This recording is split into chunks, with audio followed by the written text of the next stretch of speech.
Så er det sådan noget opgave 4, hvor man skal beregne de variable enhedsomkostninger for virksomheden Møllers møbelimport. Det er en forretning, der importerer lænestole fra Tyskland.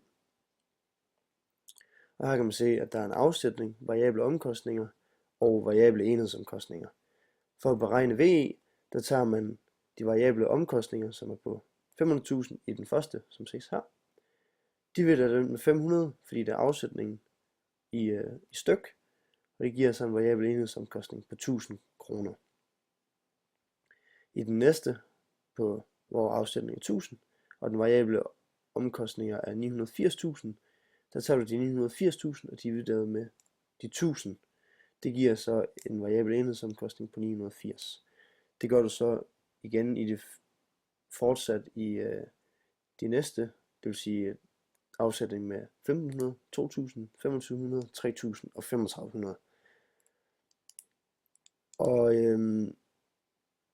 i det her, der ser man en tydelig udvikling i forhold til de variable enhedsomkostninger. Da den variable enhedsomkostning bliver langt billigere, desto flere enheder, som bliver afsat. Det vil også sige, at det her med, at de her årsager til, at omkostningen de ser sådan ud, det kan også være, at der kan være kvantumrabat, og at råvarerne de falder, eller hvad det nu, råvarepriserne falder, eller hvad det nu kunne være. Og så har jeg indtegnet de variable omkostninger og de variable enhedsomkostninger i hvert sit diagram.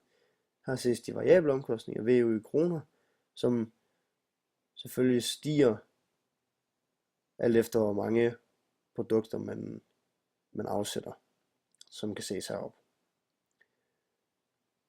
Derefter har jeg lavet et diagram, der viser de variable enhedsomkostninger, som selvfølgelig falder, da den starter, som man nok kan se heroppe, på 1000, og så derefter falder til